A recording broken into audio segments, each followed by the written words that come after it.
go. Thanks, Tim. Good afternoon, everyone. This is a working session of the Westman School District School Board, and today is, I'm going to look at my watch just to be sure, Tuesday, August 2nd. It is 5:18 p.m. And as I said, this is a working session, and so it just struck me that as a board, we haven't had one of these working sessions in a while, and some of our newer board members, I think this is the first working session. So I like to think of these as kind of like a committee of the entire board. They're really designed for discussion and learning and dialogue, a little bit less maybe formal than what we have at our school board meetings. But today we have one topic on the agenda, and that's long-term financial planning. But for the good of the recording here and the record, what I'd like to do is just we'll go around and everyone can say your name and your role. So we'll have that. I'll start. Chris Swigert, school board member. We'll go this way. Melanie Ergott, school board member. Hello, I'm Laura Jackson, I'm Assistant Superintendent of Teaching and Learning. John Donaldson, school board member. Kurt Rebholt, school board member as well. Tim Harder, director of technology. Jen Wormer, Superintendent. Dave Ross, director of facilities. Joel Ondert, school board member. Andrew Sarno, Assistant Superintendent of Business and Operations. And Brian Brewer from Baird, the district's financial advisor.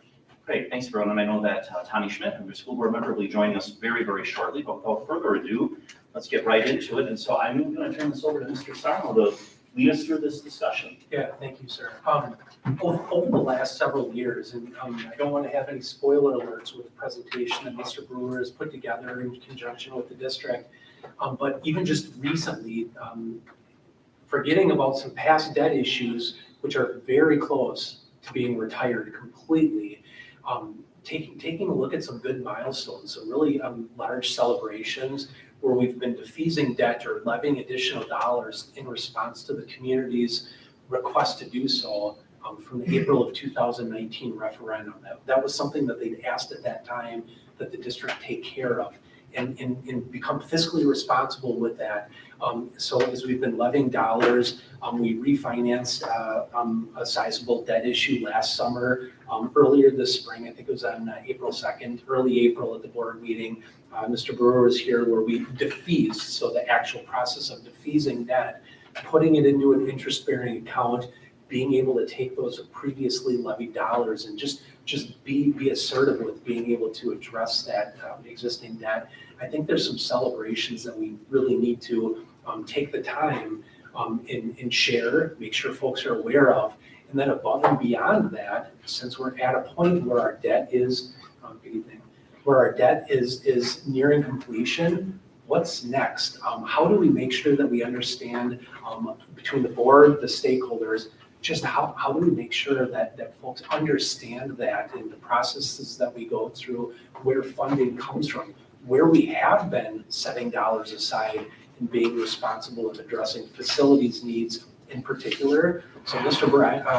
Brian Brewer, I'm going to just turn it over to you. We have a presentation at any point where we'd like to have anybody would like to have discussion, please ask. We will by all means.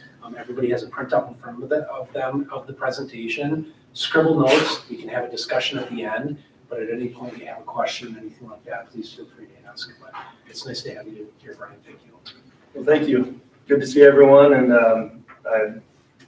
I've had the opportunity to serve the district since 2001, so about 22 years.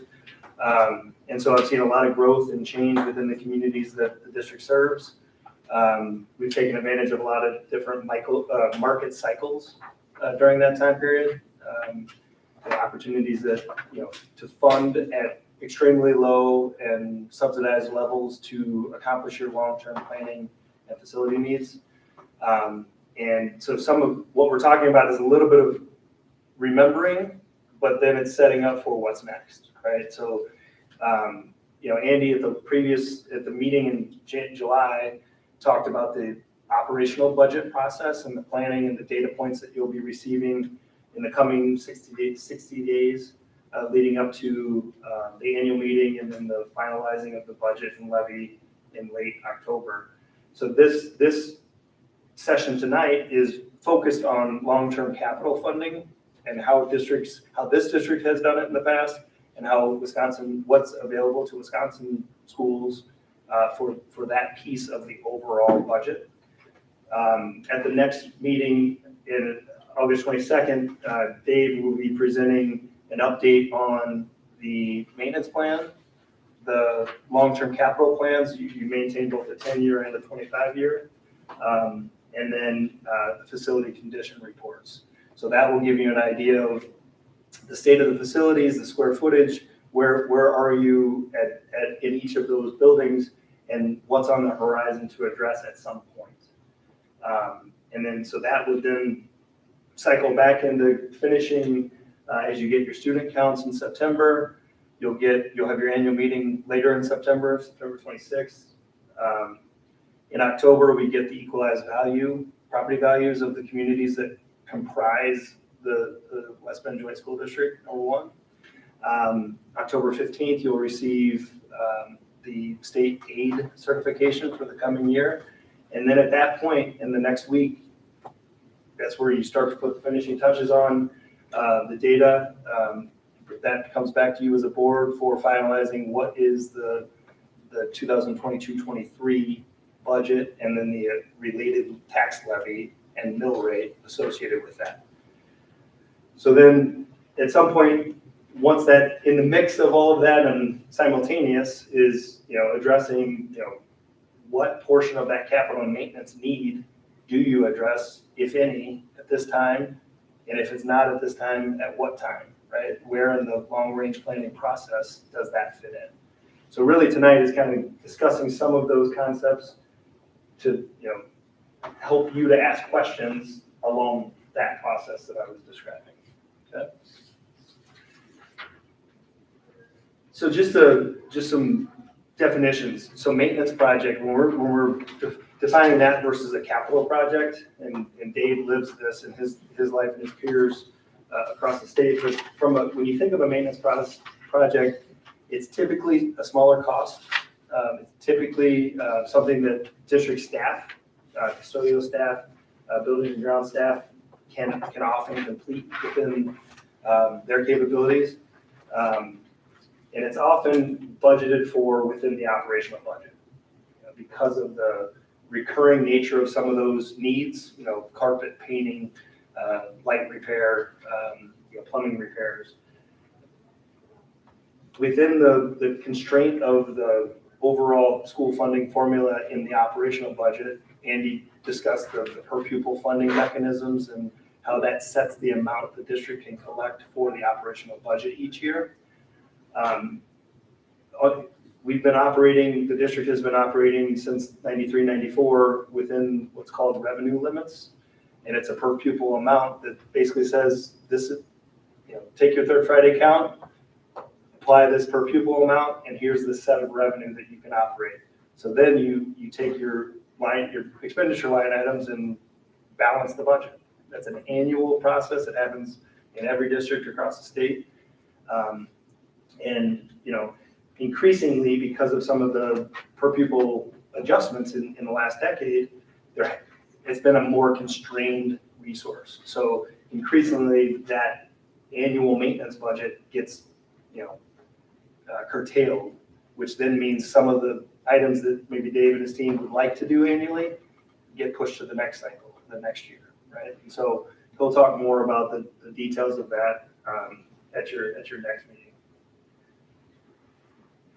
Conversely, capital projects, they're often larger in scale, so larger in cost, more long-term in nature. So think of roofing repairs or tuck pointing or additions or renovations to classrooms or safety and security, things that will last with the building life. And oftentimes in Wisconsin school districts, that's 50, 60, 70 years of life, right? So these are things that are long-term improvements for that capital asset. So typically that's completed by outside vendors, beyond the scope of the custodial staff and the buildings and ground staff. Because of the constraints within the operational budget and the revenue limits, often Wisconsin schools utilize borrowed funds. So taking out a loan from the bank or issuing bonds to raise funds to pay for the project, and then budget annually in the budget for the payment. over a period of time. So we'll talk through some examples of that as we work through. But I just want to, as you're hearing these terms, and some of you may be a repeat, but some of you may be new terms. So I just wanted to kind of help to crystallize the type of project and the type of expenditure. Yeah. Would you add anything to that? Yeah, I would say like a great example of a capital project would be the library project we did over at the high school a couple of years ago. Granted, a lot of it involved paint and some electrical and all the rest of it, but it was a bigger value project. It involved contractors, architects, engineers. And typically what we kind of look at as we go forward is, okay, what's our threshold for capitalizing something? And it's usually about between $5,000 and $10,000. So we just had one where we had to replace a water heater. We'll take it out of our operating funds, $10,000 water heater, but we're lucky enough to have a licensed plumber in staff that we can do that in-house. So it's really kind of a Yeah, and can you give just context, kind of what the maintenance budget's been, what the capital budget's been over time? Because we talk a lot about, especially at the beginning of the year, when we talk about, we've got a lot of deferred maintenance. Because as you said, it kind of constricts and we keep deferring. We're up to about 9 million in deferred pieces. If you can kind of give that little bit of history and how. So I started here in March of 2009, so I've been here for a while.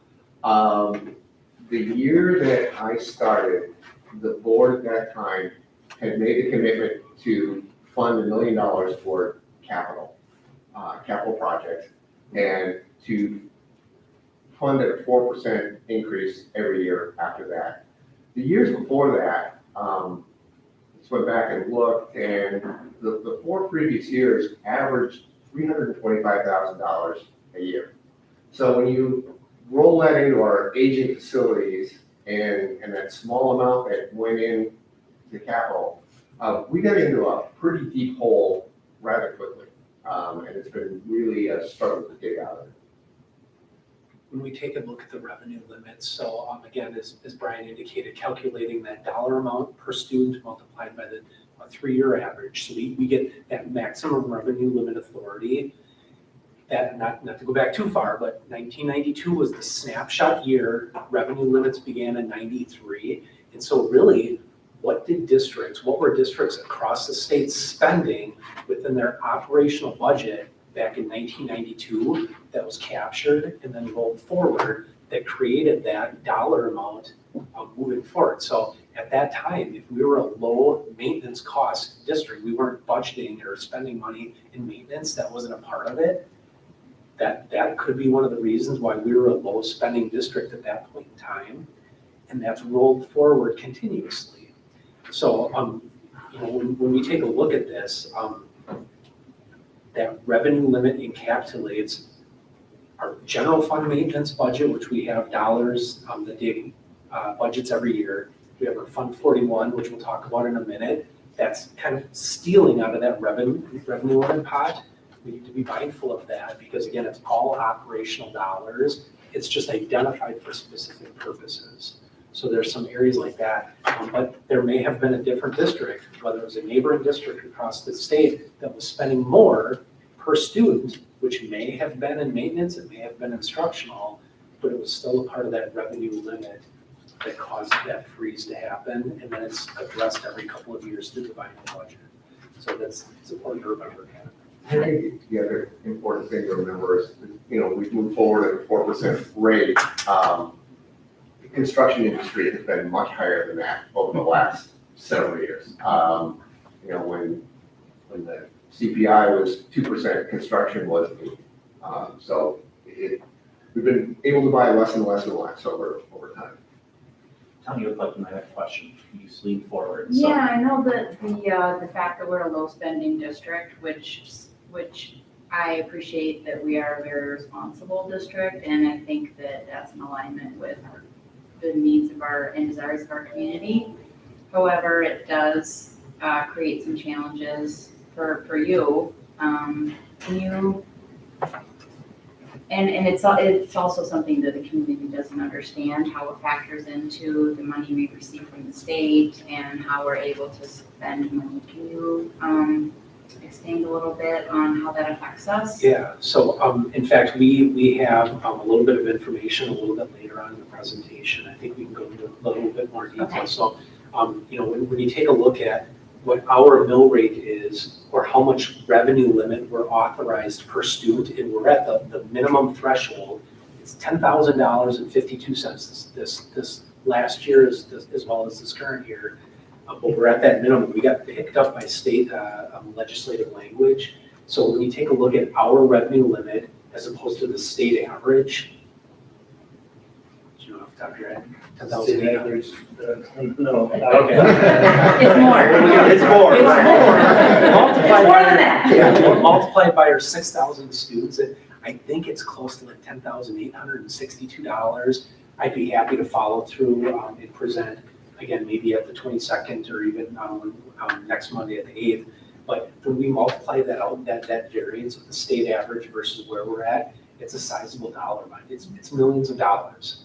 But yet at the same time, we need to be mindful because we are a property-rich district, and therefore we get less state aid because of that, which then results in more property taxes. So it is this fine balance, and where it is a little bit difficult on the funding side, and making sure that we're finding dollars for students and educational programs, it is our community. I mean, we need to be mindful of that as well. So, thank you. I just know that it's not always an apples to apples comparison, and that is frustrating to me as a board member. And I'm not very good at explaining it, so since you two are both here, any chance you can to remind us all of the differences would be helpful. Thank you. Yeah, and it's a fact of where you started back in 92, 93, prior to 93, 94, right? So this district and the communities that comprise the district have always been fiscally conservative, and that's great, right? But when that happened, the state change just said, regardless, we're gonna cap everyone at the same level, whether you had a lot of fluff in the budget or not. And so different districts, the 20 years since then, 19 years, no, it's more than that. It's almost 30 Yeah, years. it's almost 30 years. Sorry. You apply that per pupil growth factor, which had been cost of living adjustments, 2 to 3%, to what it was the year prior. And so it's just it's a reality of it, and to this board and the previous boards that came before it, you operate with it. You balance your budget, you figure out where you're going to match the revenues with the expenditures, and you balance it and you figure it out. But it also, that reality means that you maybe can't address some things within the budget that maybe another district that had started with a higher per pupil, and then they grew at a cost of living, they might have had more room to do some things over those years that maybe you had to go ask for, a referendum approval to pay for a larger scale project, or some of that, even with the board's action back in 09, or 9 or 10, somewhere in there, to say, no, we're falling behind, we need to commit to $1 million within the budget and protect it and have it grow with an inflation factor of 4%. You'd be a lot worse off if the board at that time hadn't made that decision, right? Some of these pressure points maybe would have come sooner, right? So, I mean, It's definitely helped us stay lean, which is a good thing, but it's not without its challenges. Correct. So that's a great jumping off point, because this slide and the next couple, we talk about how districts do set dollars aside within the operational budget for capital purposes, capital or maintenance purposes. So for the smaller ticket items, you can pay, you budget for and then pay cash as you go for the projects, right? That works up to certain dollar amounts and certain budgetable expenditures. But that ability, as we just discussed, has diminished over time. There is some terminology that we'll use, more regularly. Andy actually already mentioned it previously, but there's a capital project account that the state created called Fund 41. So it's the capital expansion fund. And this district has levied into that Fund 41 as part of the budgeting process, as part of the revenue limit. Again, saying, look, we are committing this amount of the budget, towards these capital on an ongoing basis. So I'll provide some numbers, but that has allowed you to build up a reserve in Fund 41 to help offset some of the costs that Dave will report in a few weeks. The next one was actually created by this school district, the Long-Term Capital Improvement Trust Fund. The board at the time said, we had conversations like this, and there was not enough flexibility, because Fund 41, you have to decide in September and October how much you're budgeting into it.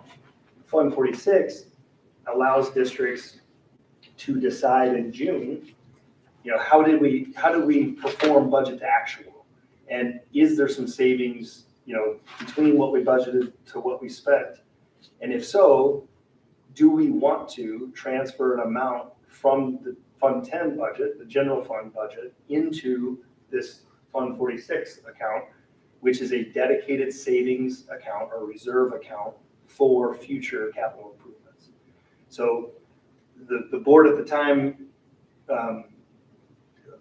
basically lobbied and discussed with some state legislators, like, we need this type of flexibility. It'll help us manage our state aid.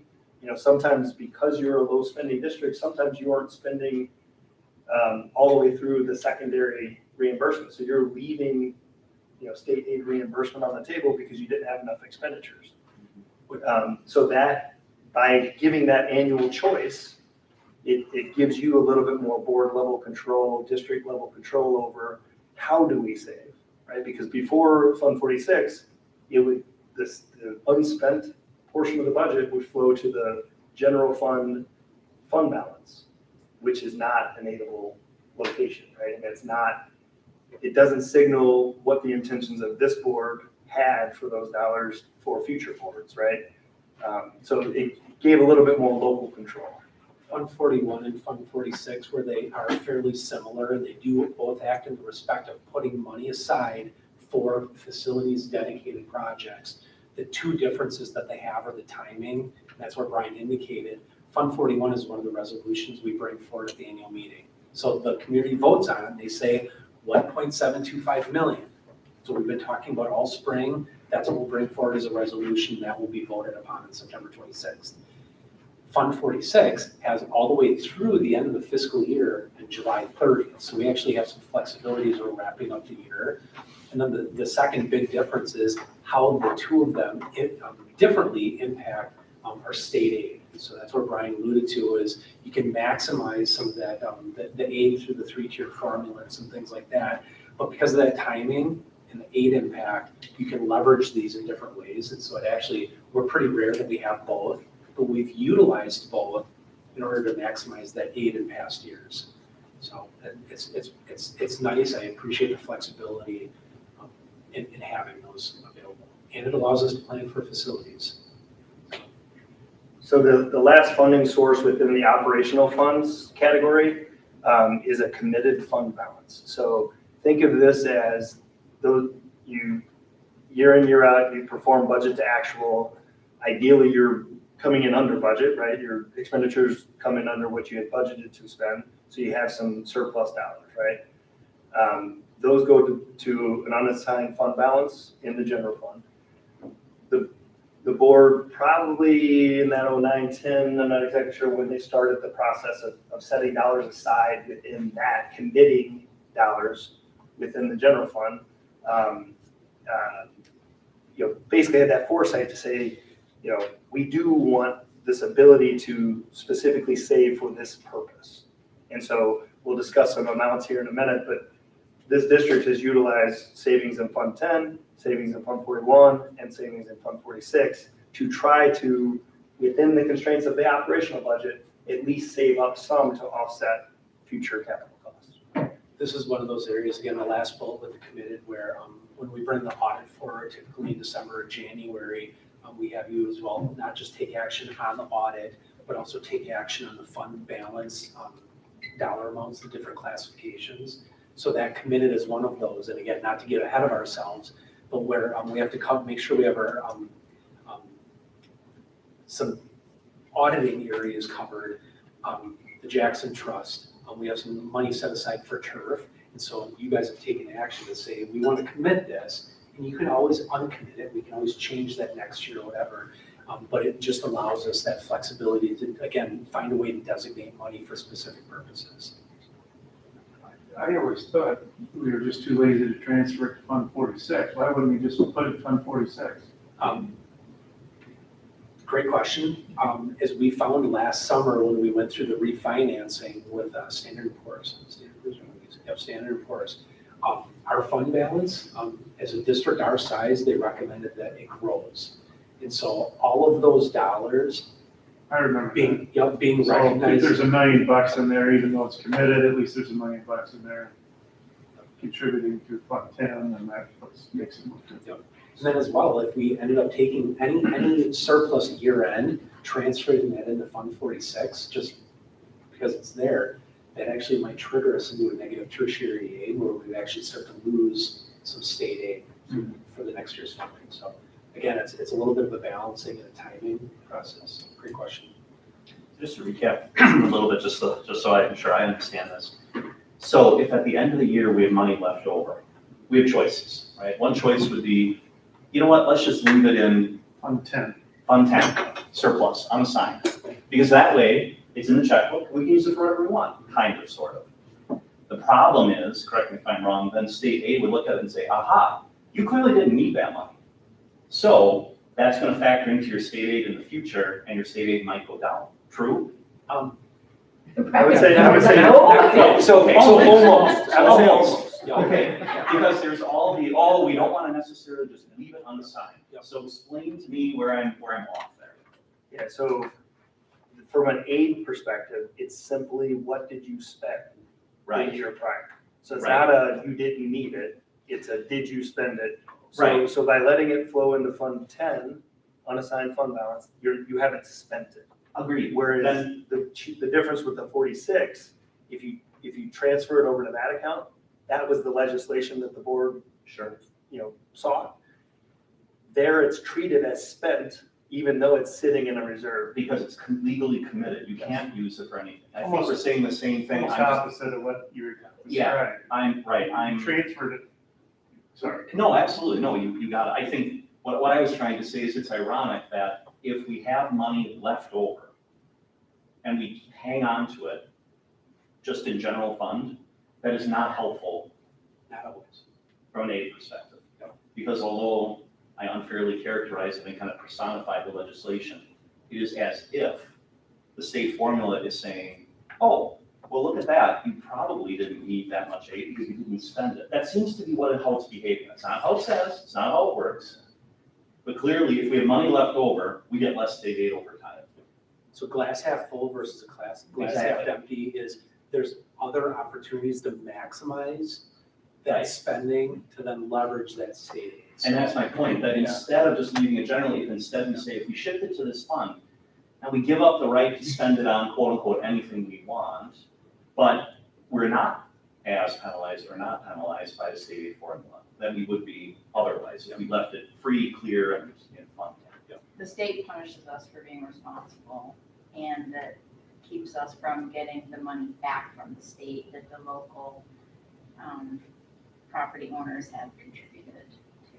Potentially, depending on where we're butting up against a couple of those ceilings. And so just as an example, we're just in our audit, I think we're virtual today. I don't know if you guys have met Julie Marks or not. She's our district controller, and Julie does a phenomenal job with the audit. And this is exactly what we're talking about. As we neared that July 30th, the money that we transfer into our pension trust, our Fund 46 contribution, what money we need to balance out with leaving in Fund 10 to maximize that state aid. So there's several kind of cogs that are turning at once, and just making sure that we're aware of them. We can take timely action to make sure that we're trying to maximize that.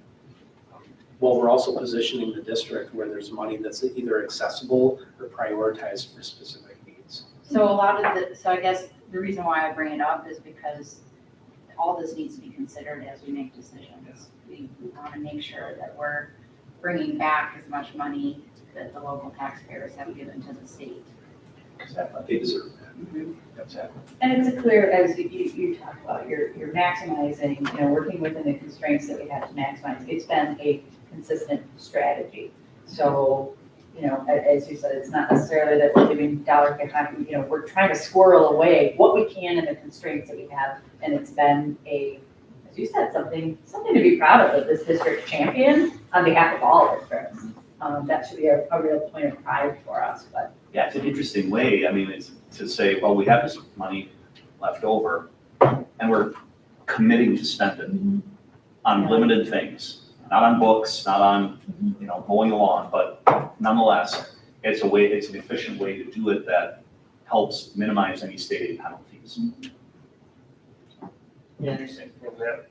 Adding on to that point, it's also setting it aside because you have other expenditures that didn't fit into this fiscal year, right? That's another important point, because sometimes a fund balance level can be attacked, whether it's locally or at the state level, to say, well, your percent of general fund is too high. Well, Right. I have other needs that don't show up in the general fund that I'm saving for, and that's part of the committing it, is to make a clear statement in the audit process that I do have other needs outside the general fund that fit into this fiscal year, and it's these specific type of long-term projects, right? So it's not, while it doesn't match exactly to the fiscal year's revenue to expenditure to the penny, and no year will it, right? Sometimes it'll be a little higher, sometimes a little lower, but it's saying that we, as a good financial steward of the district's funds, we're being thoughtful with where we're putting it and how we're saving it, right?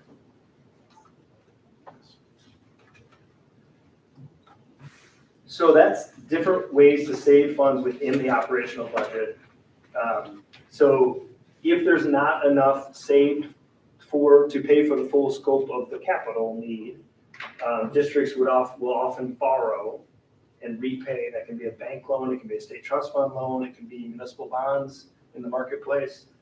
And so you borrow, you get proceeds, that goes into a project account, and then it gets spent on the projects for however long that time period is, until that account goes to zero. Then you budget and repay the principal and interest of the loan in a fund over a time period.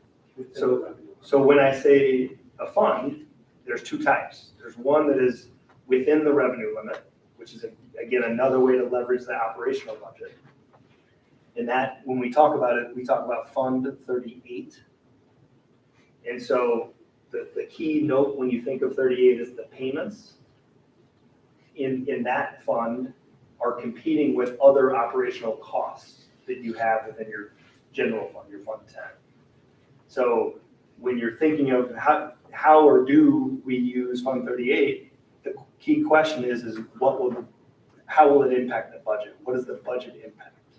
So you talked about, is the aid that we get from the state, $10,000, 38 cents? Our revenue limit per child. Right. So I think what you're saying is the payments have to come out of that. Yeah, correct. They have to come out of that. Out of that revenue calculation. Right. They have to come out of that. And And every so- dollar that gets spent then on this can't be spent on other things. Correct. And so it's a way to leverage over a period of time. Typically, Fund 38 loans are going to be smaller. Typically, it might be that middle type of maintenance. It's not, annual carpeting and paint, but it's maybe boilers or, some larger scale maintenance type items that aggregate, you get them done for a facility, right?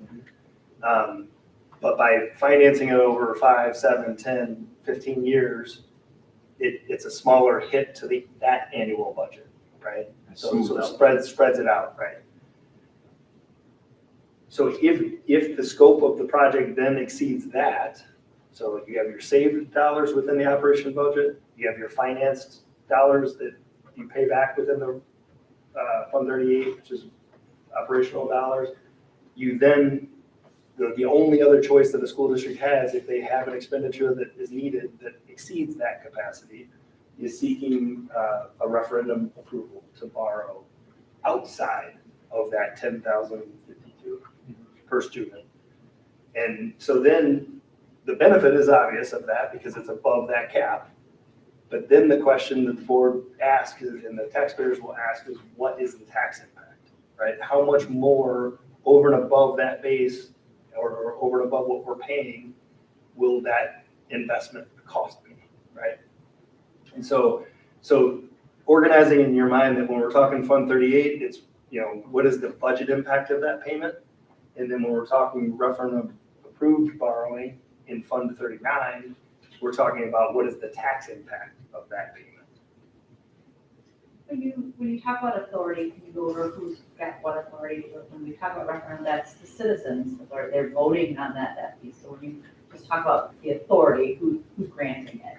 Yeah, so when I use that word, it's statutory authority. So it's what in Wisconsin state laws, school boards, when they're planning for these types of items, what can you do, and then what steps do you have to go through from a legal and approval process to gain the ability or the authority to borrow, to take on that debt. And so there's different rules within the revenue limit, and there's different rules outside of the revenue limit, right? And again, the key difference is it a full voted referendum process, or is it a board voted process? And then, to not get too far into the weeds, but if it's less than $1 million, you can borrow it by board action. And then primarily think of the reasoning of that.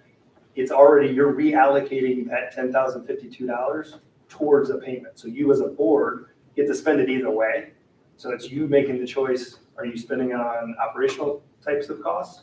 Or are you carving a portion out to spend it on, some long-term maintenance that you want to make a payment on over a period of time? Fund 38, the board has authorization, as Brian indicated, up to $1 million. So that's where you can say, hey, go to Westbury, borrow $999,000. You guys have the authority to take action to do that.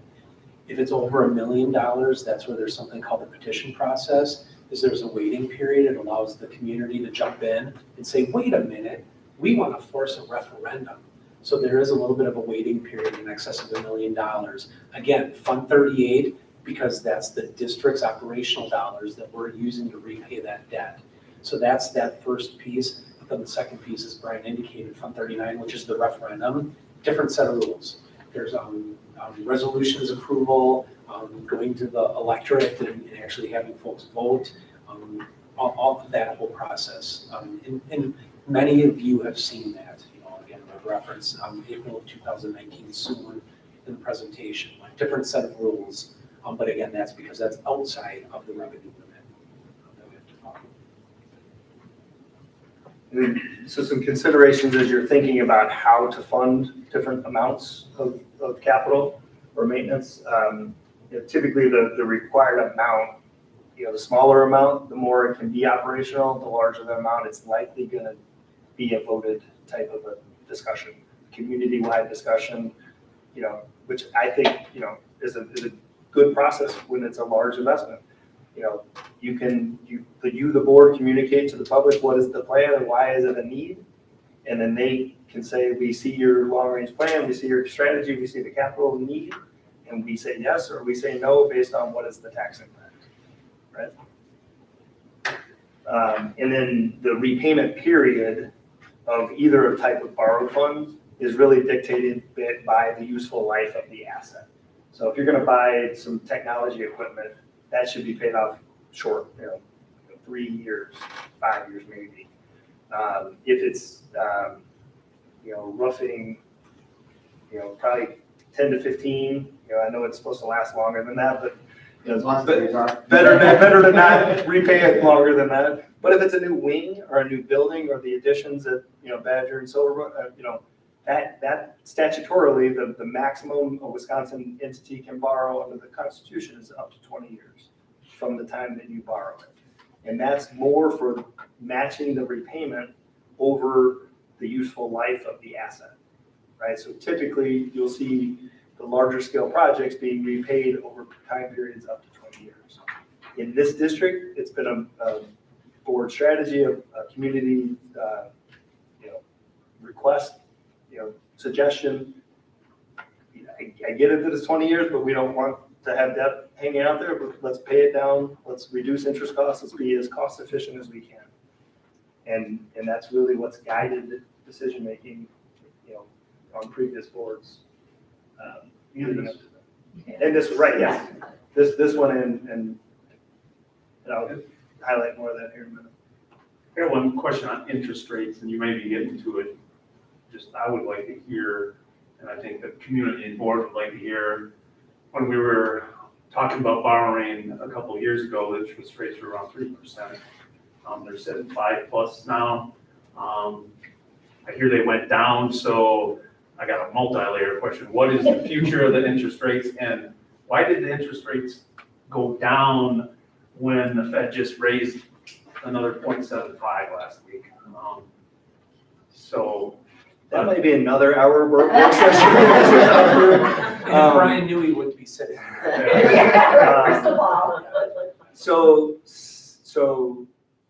effectively, each day of 2022, leading up to about late May, early June, rates ratcheted higher on the expectation that the persistent inflation would require the Federal Reserve to start raising their rate, their overnight lending rate, which is the one where, when you talked about the 0.75, that's what they're talking about. It's a very short borrowing rate that banks use at the Federal Reserve, right? So that's raising the cost of financing for regular loans that we would go to the bank for.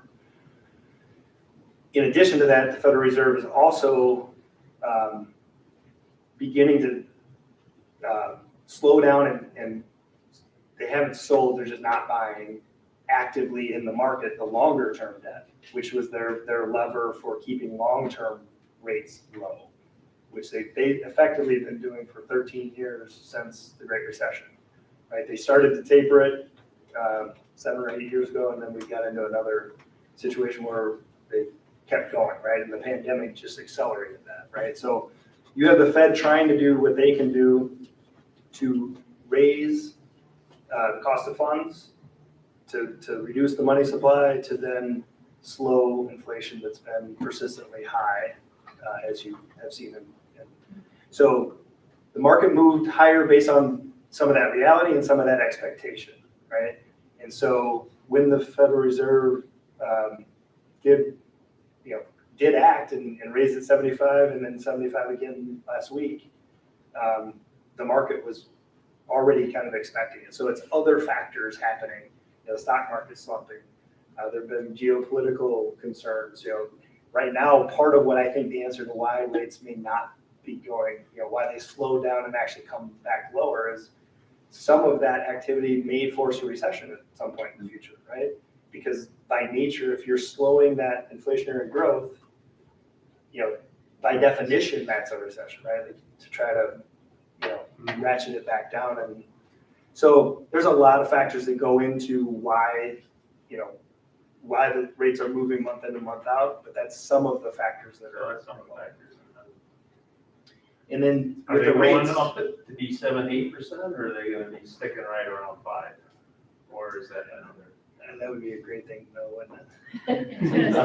Depends on what it is. No crystal balls in the room. So, it's the reason when we run estimates, we run them higher than where the current market is, right? So when we were estimating at the April 2019 referendum, we were using 450, 475, something like that, something higher. The years since then, because of the pandemic that we had no idea was coming, right? Rates, some school districts that got approval during that time period locked in at 1 point something for a 20-year financing, or low 2s for a 20-year financing. So lower than the Federal Reserve's target for inflation. Like they try to manage the market in a 2 to 2.5% year-over-year inflationary trend. So in hindsight, districts that invested in capital during that time period, they reduced the financing portion of the cost, right? So that's one portion of a project cost. the other portion is what Dave was talking about, is each year you wait, there is some form of inflationary costs, and construction inflation is different than the CPI type inflation that we talk about, or the PCE, or whatever metric you want to use. The one you talk about more at the board that impacts the the wage negotiations is, the CPI, cost of living. You're saying bricks get more expensive at a different rate than. Yeah, and then other things factor, global geopolitical supply chain problems that will cause it, just general supply and demand. So that factors in as well. I mean, one of the benefits of this district is in 09 and 12, that was in the heart of the Great Recession. You took advantage of those abnormally low rates. That's part of the reason I have a chart here to show how quickly this district was able to pay off. Because you weren't paying interest, you were paying principal and just paying it down, right? So you minimize the interest costs of the Badger plus projects and the Silverbrook plus projects. We have a slide that defines it better than that, but the 09 referendum approval and the 2012, both were at historically low interest rates and allowed you to be in a much better position, address some facility needs in the lifespan of the school district. And, and then the actions this board took in the last 2 years, refinancing, I looked at the rates on that refinancing, the final rate was a 0.68. 0.68. It's short, so that's part of it, but it's also rates were really low. Then, not now. Right. It's not 0.68 now. And then paying down the I did have one more thing. It was related, then I'll be quiet, but it is like Jackson, reason why I was asking those interest rate questions, like we're piling up deferred maintenance at Jackson and everywhere, and it's like Jackson and everywhere.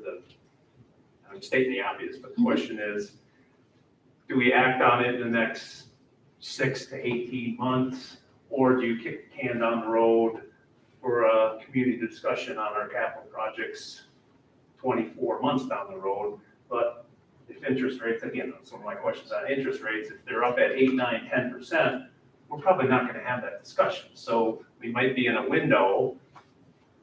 I want some advice for people. We might be in a window to have a discussion if the rates still are around 5%. So part of that April of 19 referendum, so it's $47 million. I think we were using like 4-ish% estimate. And again, we've got the policy, we're disclosing all of that. But the interesting part is that was a $25 million building at that point in time. It's probably closer to a $32 million. And instead of closer to a 3%, now we're looking at a 4.5, 4.75, 5-ish. So, could we afford, and I think that's part of this discussion, and again, what we're putting into Fund 41 steals from our operational dollars and say, build a school out of that. Well, a $32 million building at 4.75% is about $2.5 million, where we would need to carve that out of our operational dollars, and Lenny's not here, but if I said, Lenny, $2.5 million, how many teachers is that? Divided by $70,000 between salaries and benefits, that's a lot of teachers, or that's a lot of curriculum, or that's a lot of something that we would not be able to, again, because of the revenue limits, and that's stealing from them to be able to pay for that. So we've been exploring those as part of the private task force, said outsource your facilities crew or outsource your technologies crew. We've actually explored that. That's millions of dollars of savings. It's not, and we're a low spending district where we don't have the ability to carve out. We're going to be struggling over the next few years to continue to struggle, carving out about $1.7 million and increase that by 4% for Dave's facilities projects. That's going to be difficult. So that's that bigger project, the new school. But what would that be? What would that look like as a next referendum, or what would that cost when we would be ready to do that? So we need to be mindful of all those construction costs, interest costs compared to 3 years ago. We can't live in the past. Brian and Dave already kind of kicked me today. Don't live in the past too much. So I do want to frame the rates going up, though. They were going up off of 0 and 1, right? So while they went up for the first half of this year and they've leveled off and actually come down a little bit in the last 45 to 60 days, the long term, like if you were in the market today to finance a project, you're right around 4%, like a little under probably at this point because of the way rates have moved back lower. The modeling we're doing for fall referendums, we're using a 4.75. You know, that's maybe too much cushion, but I would rather have too much cushion and then come in under than not have enough cushion and then finish higher, and we have to communicate that as a district, right? So even 20-year financings at high 3s and low 4s is still historically very, very favorable. And it's better than construction inflation that averages 6, 7, 8%, right? So you're locking in the cost of the project, financing it over a period of time at around 4-ish%. You're still better off than, you know, waiting 24, 36, you know, because then the cost of what you're building keeps going up. Yeah, it's an interesting thought because life doesn't quite work this way, but a strategy, forgetting about state aid, would be, you know what, let's just sock $100,000 every year until we have enough money to get, you know, to purchase, you know, a new school. The problem is, if costs are going up by 8% a year, you're chasing an ever increasing number, right? Which I think that's your point, which is why, well, yeah, when you borrow it today, you're gonna pay, let's say, 4%. But that means actually you're saving money by doing that, even though you're paying interest. So as you just keep chasing this larger amount, I mean, that's kind of it's the curse of this deferred maintenance. When you defer it, it's not, well, we'll just come up with the same amount of money next year. No, you gotta come up with more money next year. Because And we're even also more paying the money next year. maintenance while I'm we're sorry? not, because we're also paying the maintenance while we're not in this. That's real correct. New school. Right, exactly. So it's just a, you know, it's a crazy world we live in, but that's how math works. Well, I like that you're giving context around the shift in what a new building actually costs, you know, what you would look at, you know, that, Dave, correct me if I'm wrong, you're sitting with about 9 million to date on deferred I'm maintenance. gonna say that that's a right number, but that number is light because it's been developed over several years. Lean years, Yeah. right? So lean, and then ongoing pieces. So when you talk about, I know you've got this heat up, that's important to have that context because when you give them the actual numbers, we don't come anywhere near having what we need to, like you said, to meet that. We're chasing something, you know, to think that these are the only levers we can pull, you know, it's just not there. So we gotta look at all the strategies. Yeah, so it's a great segue into this next, you know, slide or slides. We've been alluding to the different ways you can save within the operational budget. So here is what this board and previous boards have been able to set aside in each of the funds, despite operating at the low revenue ceiling, at the 10,000 per pupil.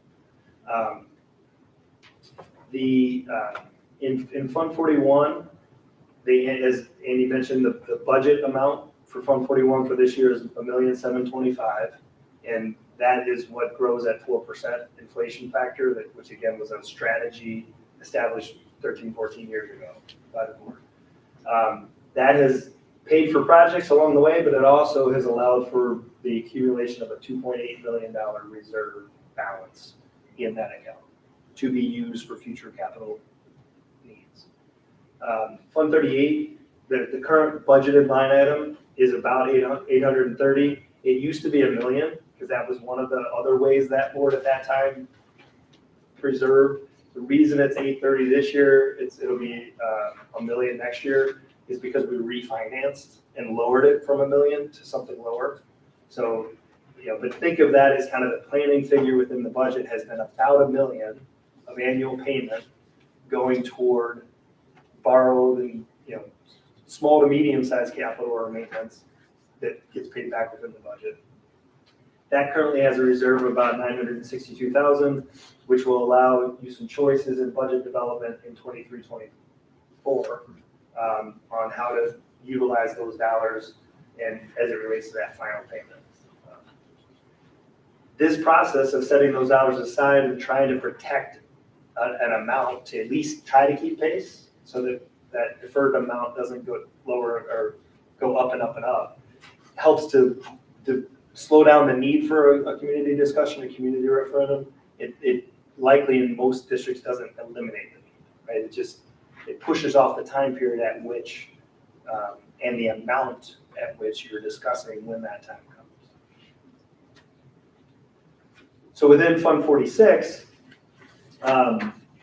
this is the one where you can transfer the dollars in a good budget to actual year. There's no set amount that you're establishing at the beginning of a fiscal year. It's more of a look back at the end of a fiscal year. And through this process, the district's been able to set aside about 3.6 million in reserves for the capital improvement trust.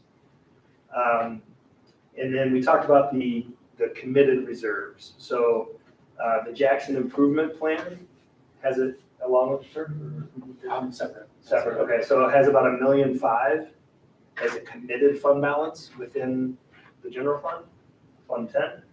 And then the sale of the Barton Elementary facility and site raised $540,000, which the board set aside in a dedicated or a committed reserve in Fund 49. So each of those amounts are in those different areas that we have discussed. So you've strategically tried to set aside and save in different locations. But if you add all those numbers up, it's in the $8 to $9 million range. So maybe it helps to get through the maintenance items. But some of those dollars can't be used for, for maintenance. So it just doesn't get you all the way to where the scope of the reporting that Dave will have. But it's a better start than many other districts in the state, because it's been a thoughtful process in this district. It's even in lean years, there's still a thought of how can we set dollars aside, even if it's a small amount, let's set dollars aside towards it. There's a couple of things that as I'm falling asleep at night or the first thing that I wake up in the morning, I'm like, okay, God, I'm a little bit worried about that. Like the next biennial budget, what's that going to look like? What change is going to happen to that revenue limit of $10,000? We're living on these one-time dollars that we're told to do that, but what's going to happen at 0-0 in that next budget? So that's one of the things that I get worried about. But both individuals sitting on the opposite sides of Superintendent Wimmer, as we're taking a look, I mean, between Fund 41, there's $2.8 million sitting there. That is, it's not a small amount of money. It's not going to build a school. And then as well in Fund 46, there's another $3.6 million sitting there. But I think that's something, again, to celebrate that we've been able to set those monies aside despite having some deferred maintenance. But I think we're still trying to figure out what's next. How can we leverage these dollars and put them to best use rather than replacing a big section of the Jackson roof? Maybe doing something different to Band-Aid it, even though that's maybe not the most fair for those students. How can we utilize these dollars for the long term and be able to just use them smart? I think that's important because I don't want you to believe the community that may be watching at home, or I don't want folks to believe that this is just sitting there. It's somewhat purposeful because we know that the use of these would be one time only. We have to make the best use of them. So. And to Brian's point too, and Andy's point, it's a long-term commitment of many boards and force, and the present one, you don't want to deplete them all the way down to nothing either. So again, not losing sight of the strategy that's worked well, but being really, as Andy said, understanding and mindful how much you release, when you release it, how do you attend to those needs. So a lot of good foundational knowledge is we have some big decisions in front of us. Any questions on those balances or those accounts within the operational side? I think with Barton listed on the bottom here, I think that's a good example of a building that had, when we still owned it, had a ton of deferred maintenance. Let's just say it was to the tune of $2.5 million, just for fun. You can cancel deferred maintenance by selling the building, but you don't get $2.5 million in your pocket. You get $500,000 from the sale of the building. I just think that's important to point out because there were some people who kind of looked at our buildings a few years ago and the math didn't quite work out that way. But that's a great example of $2.5 million of stuff we could have done to that building if we would have held on to it, but we decided not to. We canceled the deferred maintenance, sold the building, and we're sitting here with about $500,000 in the pocket is all. So just wanted to point that out. So this next slide, I am not gonna go through, but I wanted to include it for your more detailed reference. I've talked at a very high level about Fund 41 and Fund 46 and Fund 49. I included this just as a reference page, but I think we've covered it enough so far. Handy. Yeah.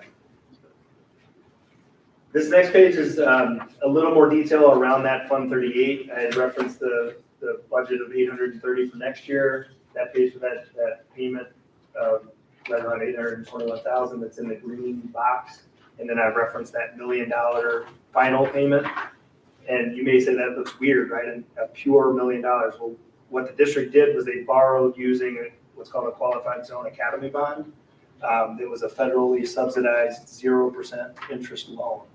And so they purposefully borrowed $1 million for capital and put the payment, all of it, at the end of the other interest-bearing debt, because they were paying 0 interest along the way, right? So there was no cost to wait to pay it back, which is why why it's sitting there as $1 million at the end of that payment stream.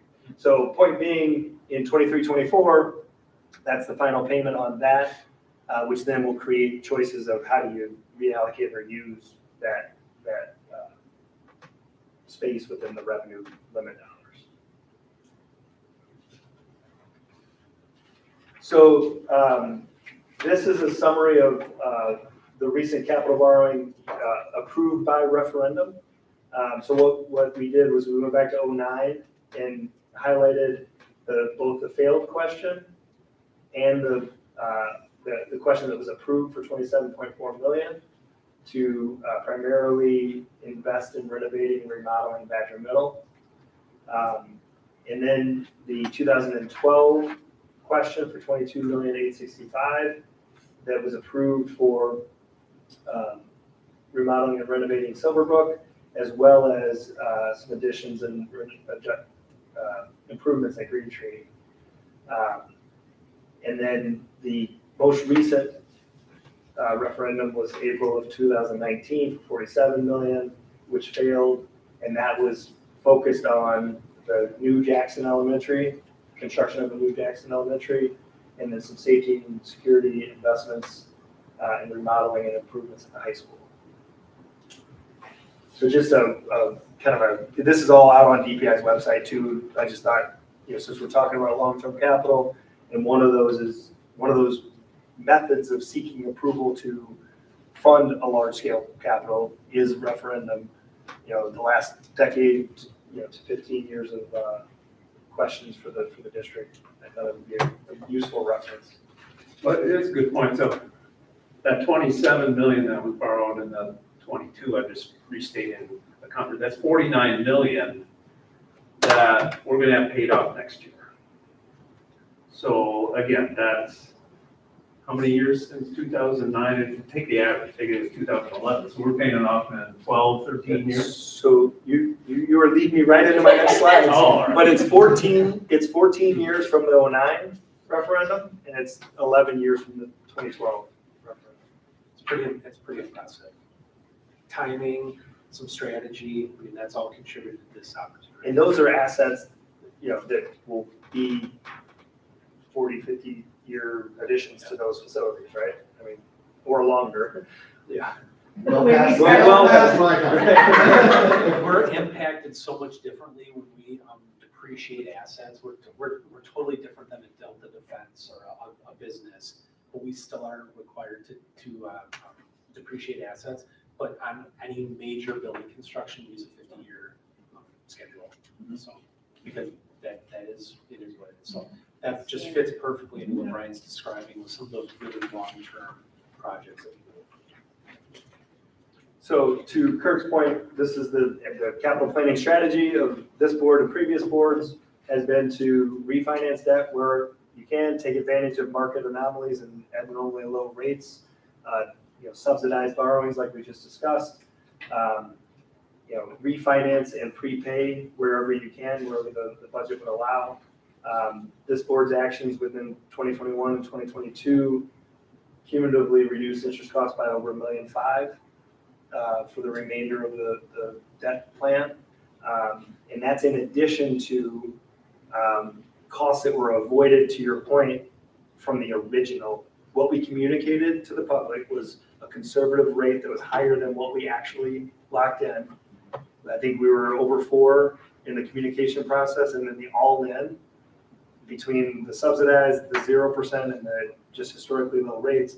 I think the all-in average cost was somewhere in the low 2s for the 09 in particular, and I think the 12 was close. But again, just being opportunistic in what the market was offering, paying it off in a shorter time period, that helps to keep the interest costs lower too, as part of the strategy, and then paying it down and refinancing it where you can. So that's millions of dollars that was either avoided or reduced through that active plan of this board and previous boards.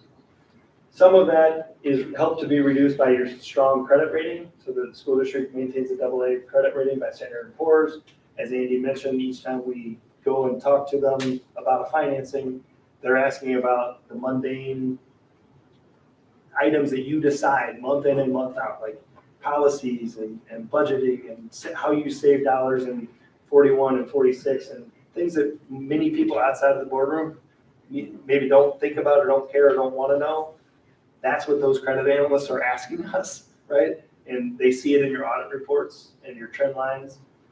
They then overlay those board level decisions with the community growth and strength, of the communities that comprise the school district. That all factors into what is the credit rating that they're going to assign.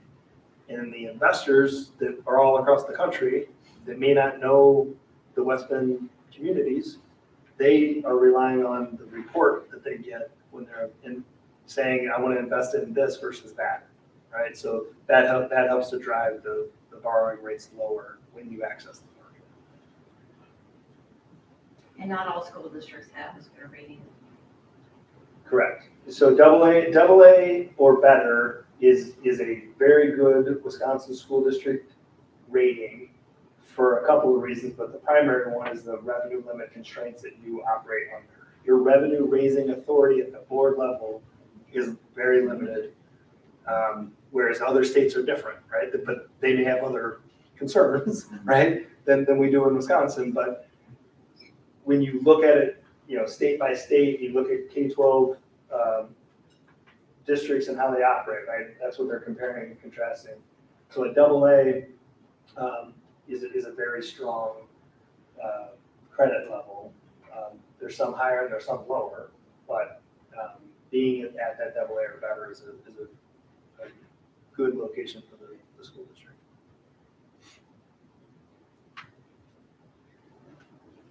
So this is the finish of the discussion that Kurt had brought up. So part of this, we are also, as you have been growing and managing that total school levy and total school mill rate, you've benefited from the growth of the communities that the district serves. You've added about $1.5 billion, $1.5 billion of property value within the communities over the last 5 years. So about a 30% increase, which there are 422 school districts in the state, and probably 30 or 40 that are over $1 billion. Yeah.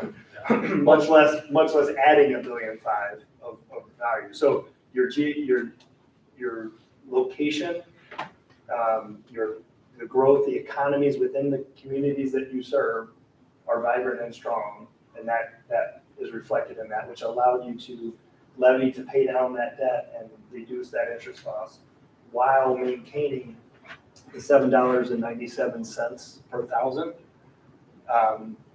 for the mill rate, the total school mill rate, as compared to the state average for last year, which was $8.67. So you have historically and consistently been well below the statewide K-12 average on a tax per thousand, which is what the mill rate is. So for each $1,000 of property value, how much of of the school, how much of your tax bill is the school? And then the answer to that is $7.97 per thousand. Okay. So that last bullet answers Kurt's question. The state law allows for a maximum of 20 years to repay a debt from the time you borrow it.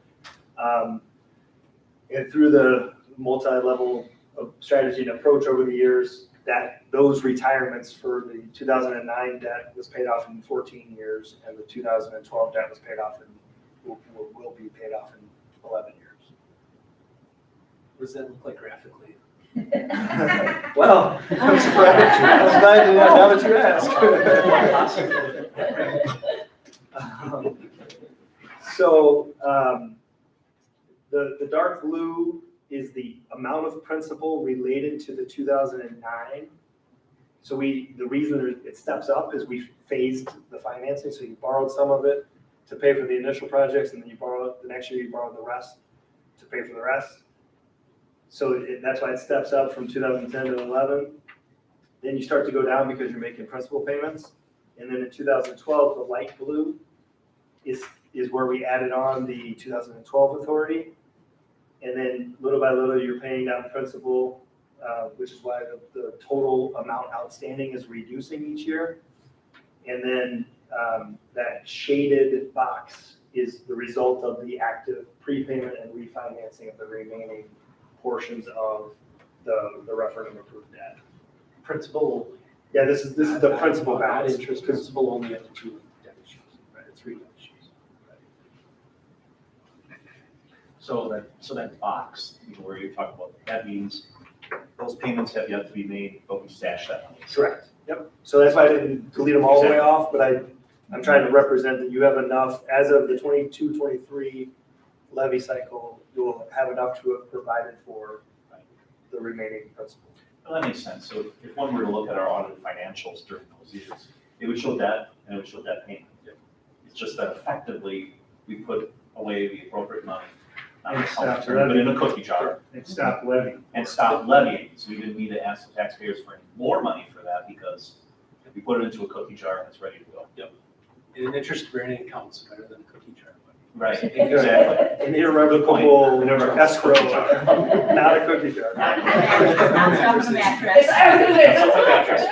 No, but So as far as the taxpayer is concerned, it's paid off because we're stopped levying, we have stopped Yes. levying. This year, this fall, 2 months from now, will be the last levy for any outstanding debt that we have. No, and Joe, I'm glad you brought that up because Referendum. I just wanted to be clear because I don't, words are important because some people could say, well, you're not debt free until 2028. Well, from an accounting perspective, that's true. But as it relates to having to ask the taxpayers for money to pay it off, Right. that's not true. We've got that money ready to go. So it's no additional cost to the taxpayers. So this visual can look intimidating to us in our average home budgets, right? Because the peak of when the 2012 was added on to the 2009, it topped out a little over 40 million in aggregate principal outstanding, right? One way, we moved it. We did. I'm gonna skip this one and come back. This visual is the same, the blue and the light blue is the same principal amount outstanding, but it's overlaid with the legal statutory capacity for the district to borrow and pay for long-term capital. And so why you see the gray bars, what that is it's the statutory debt limit for a school district, for a K through 12 school district, is 10% of your property value. And so when in that first year, that 2010, when you issued the first portion and you were paying off some older debt, you utilized you utilized 6% of the capacity. So 94% was unused. Even in the peak year of 2014 or 15, you still had 89% of your capacity, even when the aggregate amount outstanding hit its high for those two referendums. And then little by little, as you've been paying down debt, that's matched with the fact that communities' property values have grown during that time period. So the only reason the gray bars go down in the early part is that's post-recession, and that's when statewide property values actually went negative for a period of time, 2, 3, 4 years, depending on where you were. And that's why the capacity level was coming down at the same time you were layering on the new borrowed proceeds from those two referendums. And that is really interesting, because we shouldn't necessarily just borrow money because you can. I mean, I shouldn't spend money on my credit card just because, and we clearly don't. I shouldn't just spend money on my credit card because I've got limit.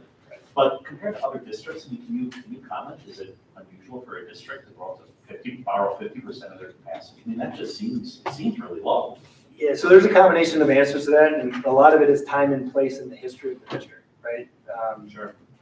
There are a lot of small K-12 districts in Wisconsin. Out of that 422 school districts, there are a lot of small rural communities where they're not seeing that $1.5 billion of new growth within their communities, right? So maybe it didn't go negative in those few years in the early part of this post-Great Recession, but they also didn't grow at an outsized pace.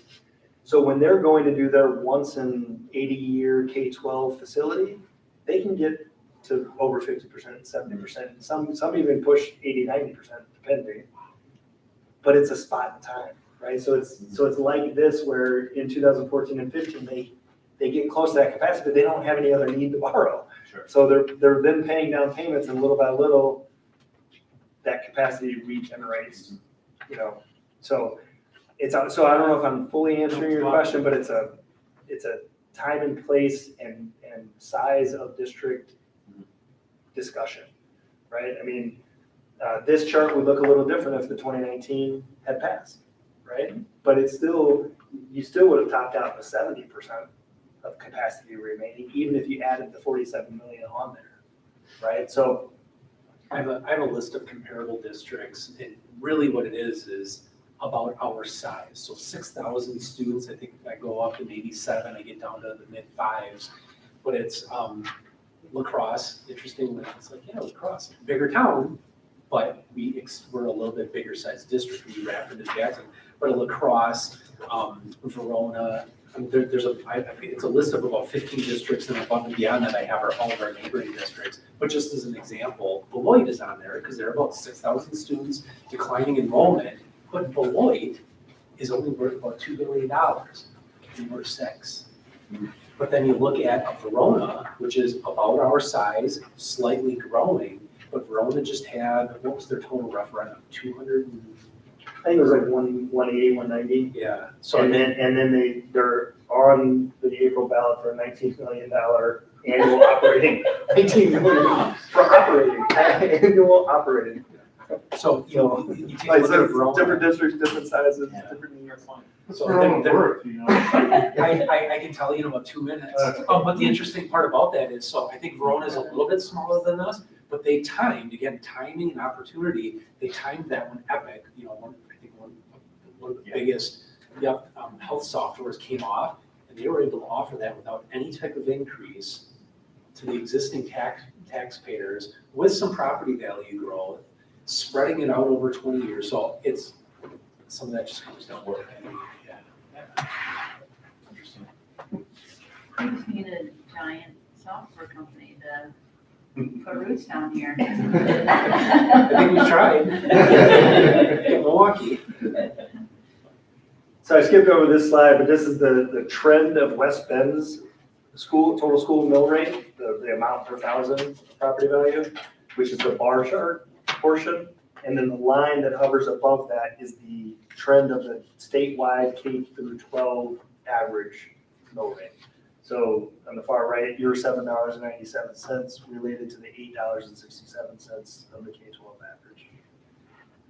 So it's been, relatively stable and consistent. And again, each year you're budgeting and levying different things based on aid reimbursement, property value growth, trying to manage a stable total tax per thousand, while you're addressing the long-term expenditures and needs, the competing forces.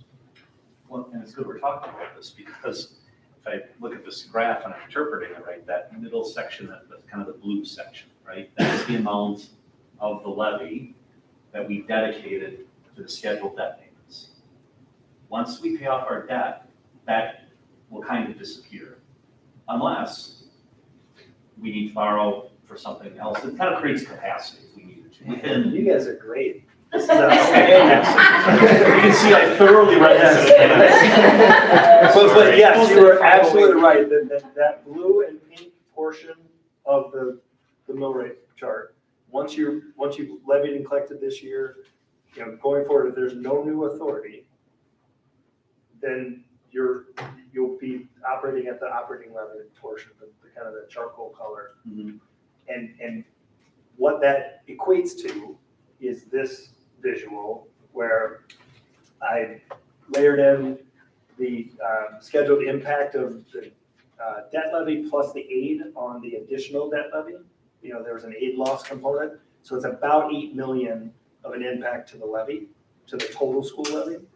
So that dotted line across the top here is basically saying, without a renewal of that, authority to invest in borrowed proceeds for capital projects, it's gonna go down because the gray is already paid off, the dotted is already in an escrow, and so there's, the gray is provided for, the dotted is in the escrow. So this creates capacity for future board decisions within the existing $7.97 to, say, if we have needs that we want to address, what would it look like? What would the interest rate look like? What would the estimated tax impact be, right? Part of it is if you vote no, it goes to, goes down.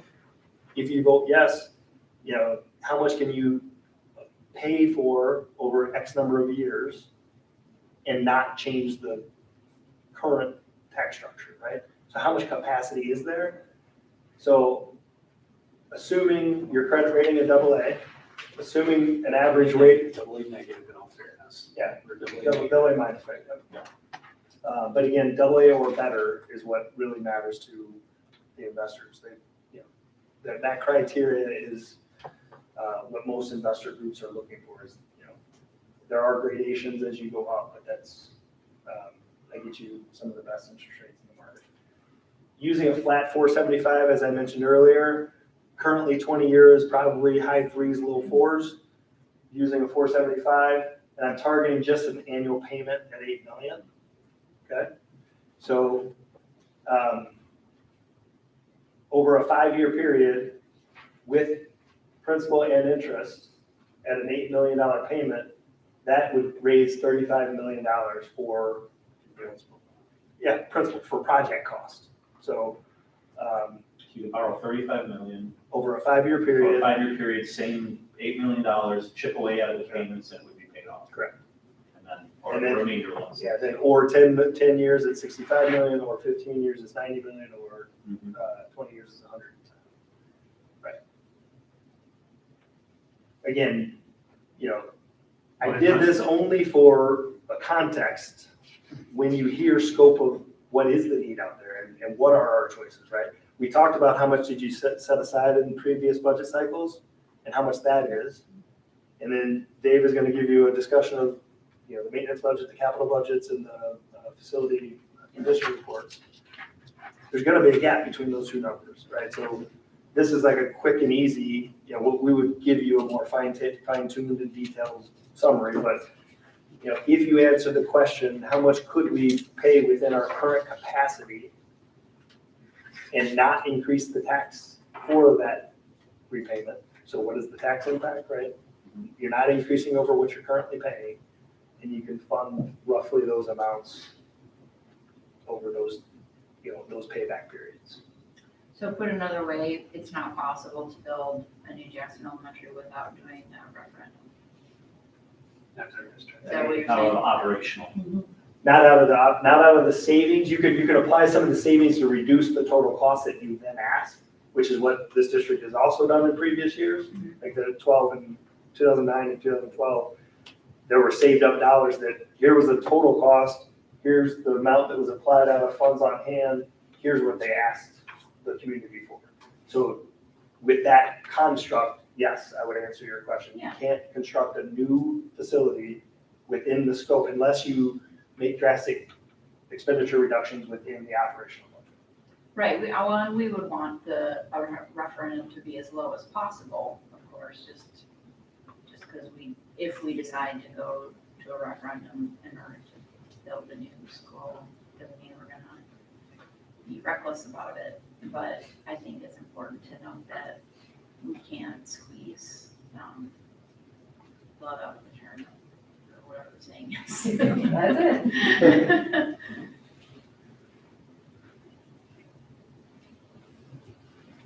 So any questions on what that is? Again, that's just kind of using that future capacity and then backfilling different project scope amounts over a certain period of time. Just restate the year again, so just for a timing perspective. So this black bar is the impact in this 22-23 budget and levy, right? So this is the last year of that. If there's nothing else discussed and approved heading into the 23-24, it's gonna go down. It's And not anything else this that's annual discussed? meeting, Yeah. it's the next annual meeting. So there is I'm just giving timing for discussions. Sure. There's a window of now 14 months before the next annual. Well, when you talk about, it's not just the annual meeting, there's statutory timelines, and I'm sure you'll cover them too, but if we were to ask, as we said, if we were trying to build something and going to referendum, you need to have a resolution on the table by August to be on a fall referendum. You need to have a resolution on the table and approved by a board in January to hit a spring ballot. There's statutory pieces and, not just that annual, but as you said, that timeline to start building background knowledge and think about the conversations we need to have, is now. So on the slide 18, this one, you're taking into account the 797 mill rate. And let's say $65 million, we could keep the mill rate the same and have $65 million paid off in 10 years. Or you could borrow 65 million, pay it off in 20 years and lower your mill And rate. lower, right? Any of those, and keep in mind, these are just rough figures to give you ballpark. Because you were looking at the mill rate, keeping the mill rate the same, and these were just examples, so. Did you basically kind of try to take an amortization Yeah. schedule and work backwards and Yep. fit into it? And I didn't spend a lot of time making it Sure. 64.5,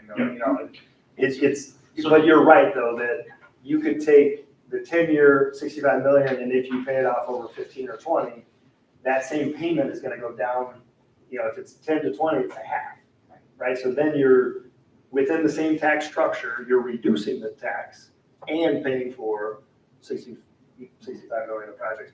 The trade-off will be how much additional interest because you added more years, right? Mhm. I argue that you're also matching the useful life of the asset, right? And when you're going from 10 to 20. And you're avoiding, like what we talked about earlier, if it takes that reduction over that period of time to invest and lock in the cost of the new Jackson or whatever the large scale facility is,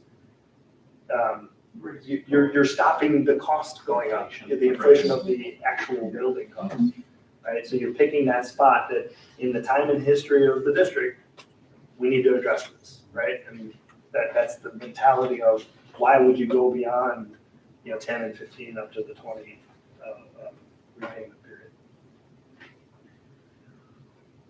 Like you said, a rough illustration, we've got to grow background knowledge around context of, as we said, the facility, which we talked about before, that those pieces would be able to bring that, and then you can run something a little bit more actual, but I appreciate this for the board and for the public. It gives a good idea of scale, Yeah, just generally speaking. Yeah. So, final couple slides here. It's really just, continue the long-term planning process, which is the operational budget development process that you've been ongoing and will continue. How that fits into your multi-year planning, the discussion of what is the various scopes in those different buckets, maintenance, 10-year capital, 25-year capital. And then, how do you develop the session and the strategy with stakeholders of the district? And then ultimately, it comes back to what is the process that the board would go through to arrive on those timelines that we were talking about. How do you determine how much of that scope are you going to address in the short term, in the medium term, and in the long term, by prioritizing that. And then which of the funding options, right? So we discussed the operational reserve balances in 10, 41, 46, and 49. We talked about utilizing borrowing within the revenue limit, which competes with the budget dollars, but you currently have about a million built into that budget plan in Fund 38. To your point, that if it's a larger amount of scope, it's likely utilizing some portion of referendum approval for some scope, some portion of that scope, or it's some of all of the above, right? You're using a little bit of the savings, you're maybe addressing some maintenance within the budget, and then you're asking for the larger scale, longer term asset via a referendum process. The two timelines that apply, one is backing up from when do you want the facility to be in use for the school year, right? So that's an architect and a contractor type discussion of timeline. If you want to build for the 24, 25, or the 23, 24, those timelines for board decisions change, right?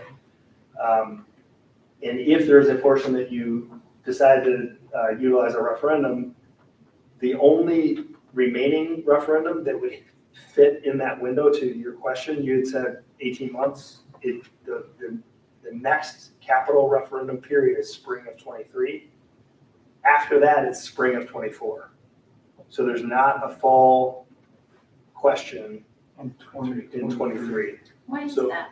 Is it a statewide? Yeah, it's a state. Statewide election? No, it was a legislative change about 4 or 5 years ago that eliminated a district's ability to hold a special election and tied it to the regular election cycle of the state, which then there are 2 cycles, spring and fall, in an even year, and there's only the spring process in an odd year. So it's tying into those 3 election cycle periods within a biennium. So back to your question about timing, if you want to try and utilize some of that capacity that we talked about, that would mean your timeline is a ballot question at April of 2023, which, as Jen mentioned, the board resolution backs up to mid to late January. So that means the next 4 months is discussion of what, if anything, do we want to address at that time period, and then what would we wait until 24 and thereafter? Right. One question. So if we time this right, if we're talking about Jackson School, and if we do need to do a referendum by the end of, or by 2024, if we have that election cycle where we have to do the referendum on, what you're talking about, we would essentially not have that debt to pay for and have the capacity to pay for the new referendum debt without raising anything. And wouldn't payments be deferred till end of construction, or does that not work the same in school buildings? That's part of why we staggered, when I was showing you the dark blue and the light blue, like we staggered the timing of when we borrow, but we would start some of it because I would want to levy for and pay down, and it would help us to reduce interest costs by doing that. By levying in the 23-24 school year or fiscal year for that first portion of whatever would be authorized at the April 23. So you'd start, even though you probably aren't spending a lot yet, you would start it and begin the process of paying it back because that fits within your debt retirement strategy. Mm-hmm. That's been established. And the other Am I interesting, answering your question though? Did I get to? Yeah, I was just wondering if, you know, with deferred payments or whatever, however construction side of it works for building a school. Because a lot of times you're building something, you know, you're, for a homeowner, you don't pay anything till the home's done. And, you know, That the wouldn't home's. happen in this case. Yeah, so that's So what I was kind of wondering, because if we have till 2024 before we're debt free from this other referendum stuff. But we have to be, you know, in a certain timeline to have a referendum passed for the election cycle. I just was trying to figure out the timeline for that, for Yeah, so to if put it we in would need to context, actually raise anything. to put it in context of this cycle, like this April 22, some of the initial borrows, so depending on the size of the borrow, we might have borrowed all of it, right? But some of it might have been a 2-phase or a 3-phase of, you know, approach to financing it. But that first borrow typically happens, you know, 60 to 90, you know, no more than 180 days after, especially interest rate environment we're in. So that would put you in the summer of 23, issuing and locking in that first interest rate and repayment schedule, on which you would then budget for and levy in October of 23. So you would keep the process going, right?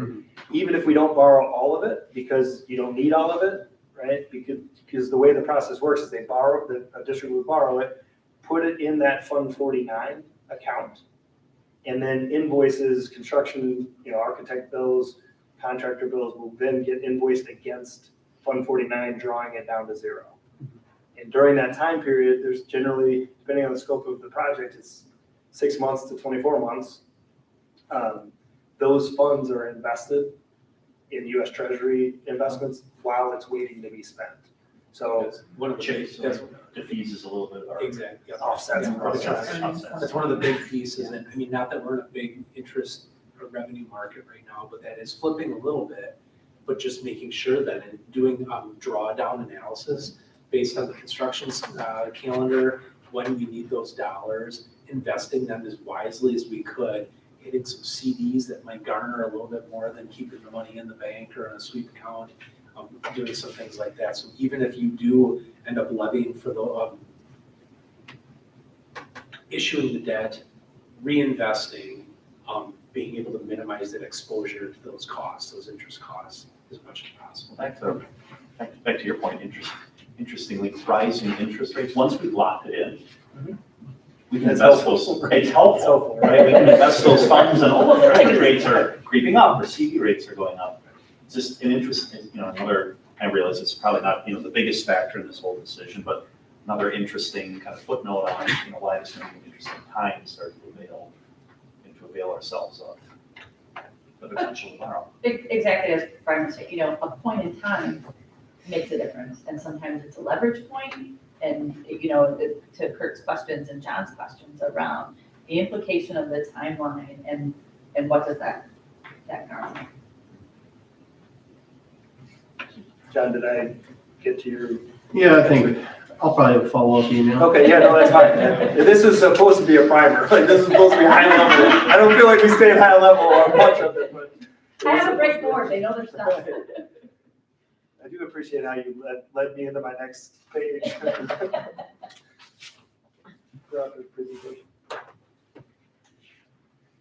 So, Go ahead, I was just, Chris and I have had a preliminary discussion making space. We have a regularly scheduled board meeting on Monday to just, you know, as you said, it's high level, it's a lot to process, to give us a little bit more processing time as a board, to capture, as John was saying, what are those follow-up questions, so that we can make space on our agenda for further discussion, answering questions. As I was thinking about, you know, the ask around timelines, maybe some more visuals around that, what that means, that we can provide.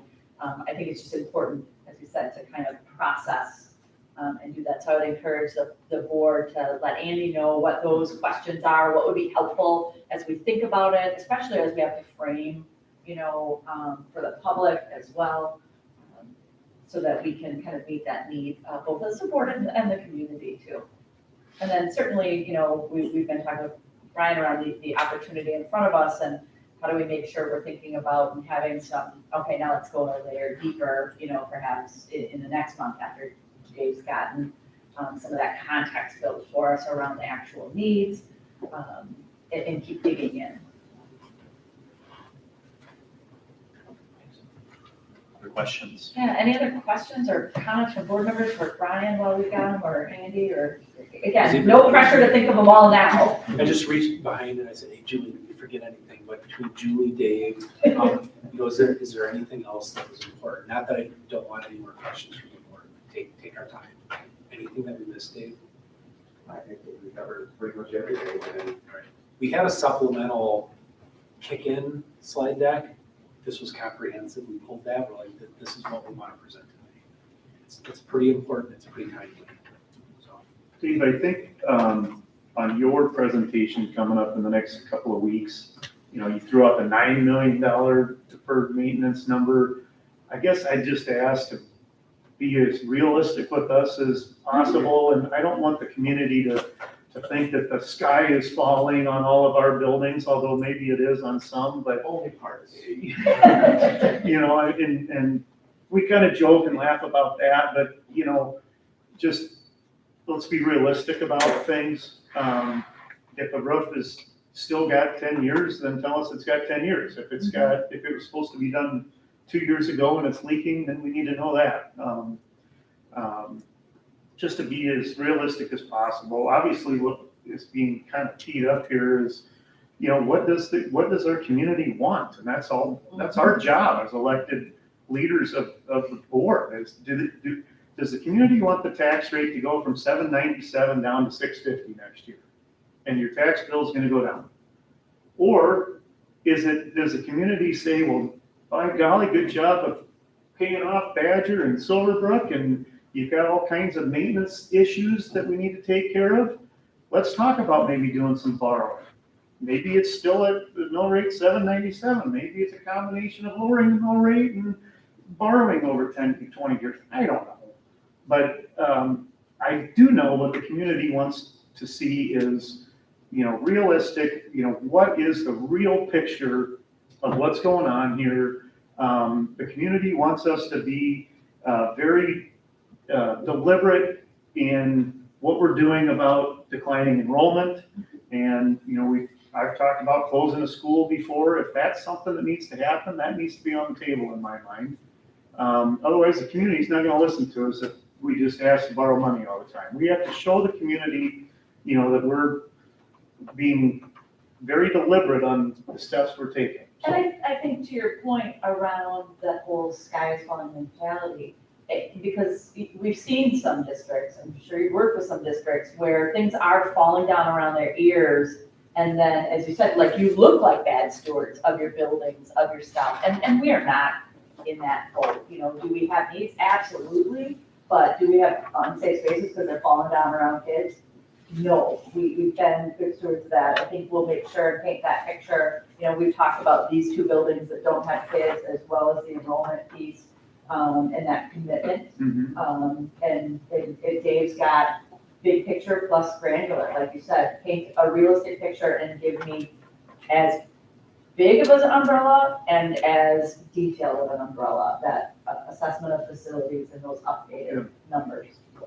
I like that you mentioned declining enrollment and also that there are costs associated with doing nothing from our action standpoint. Dave, you still need to maintain these buildings, and that money could be going towards paying off a building that doesn't have such maintenance costs. So knowing I know you don't have a crystal ball, but anticipating declining enrollment, anticipating what maintenance costs would be for buildings if we did not change anything, or if we did, as well as keeping our mill rate what it is. What kind of budget number gets spit out? So what's our best, speaking crystal balls, kind of gaze into the crystal ball on what does the future of enrollment look like in the district? Certainly it's population. I know we've worked in partnership with the state in past years. Sure. Yeah. we just renewed the UW population study that's gonna look at those pieces. I have not seen that Yep, so. come forward yet. EW Applied Population Lab is ready to process. They'll take the past year's history, all kinds of different demographics, almost like an actuarial study in a sense, projecting that out with a few different models that they use. So until we have some turnover, we have an aging population in our district, particularly in West Bend. So until we either have some turnover of some homes, some nice family homes that are affordable, some new construction, which we are seeing a little bit of in Jackson, not necessarily still in our area. I think the last report I received is one new home over the last period, which I think is a 3-month window. So we need to see some of that. So there's a bubble that's going through, and not a bubble meaning a dip up, but that dip down 7th grade. So I think it's made its way through Silverbrook. It's now going to be hitting Badger, and then over the next 4 years, 5 years, it'll be going through to the high school. So To your point, we'll paint that picture around Dave's report, because like you said, it's where can you exit mindfully, and does it make sense, and to take that approach. Kind of where and Yeah. when it'll We'll make kind sure of and move make through the that system. Right? Other questions or advice or thoughts? Yeah, it's just maybe like combining how there has been talk of closing some certain buildings, like what buildings would we be closing, combining that with a possible referendum, would we be still closing some buildings and then, or rather than just keeping things as it is and then still building. We'd be You know what I closing, mean? So we'd be closing campuses. just like what that would look like, what the buildings would be. I was gonna have something similar, have you run and as a result of the right sizing, what would the numbers look like as far as can we finance our own building of the new school or whatever project that we have coming up, so. Or whatever, how much it would bring that down, the cost down of a referendum. Sure, and I think when you look at some really big picture projections, maybe that were floated out in the past, we also need to incorporate what's the value of what we're exiting.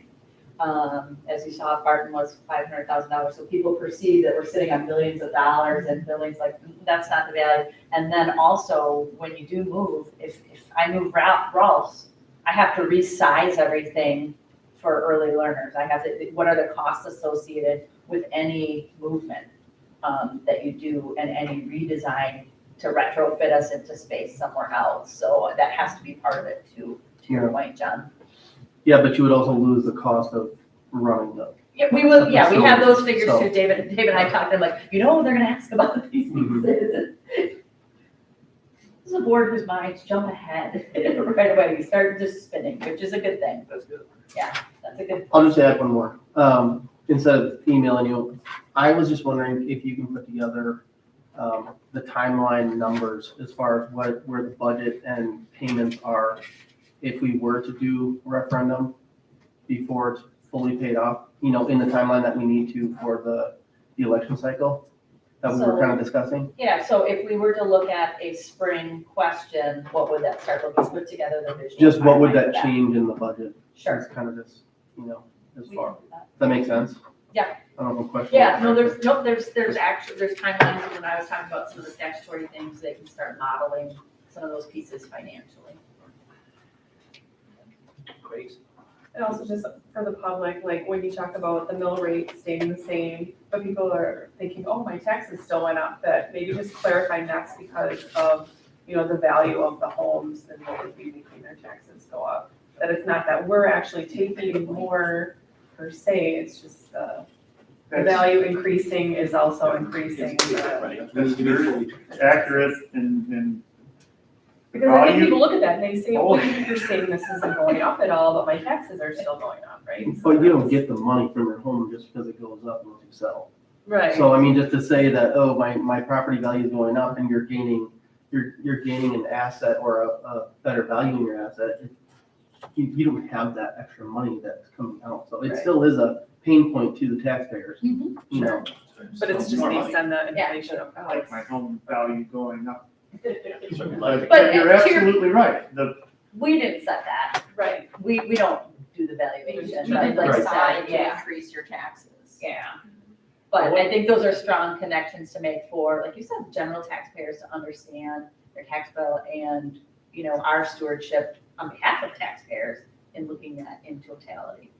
And as our value goes up, we become more property rich. We have to collect more from our locals and the state Versus the the state, state gives us yeah. less, so that compounds. I know, I'm like, they could all be business I'm so directors. proud. of you. That's the unfortunate reality. So, you know, that's, okay. All right, any other questions or discussion? Otherwise, we got a regular board meeting coming up. And look forward to your presentation.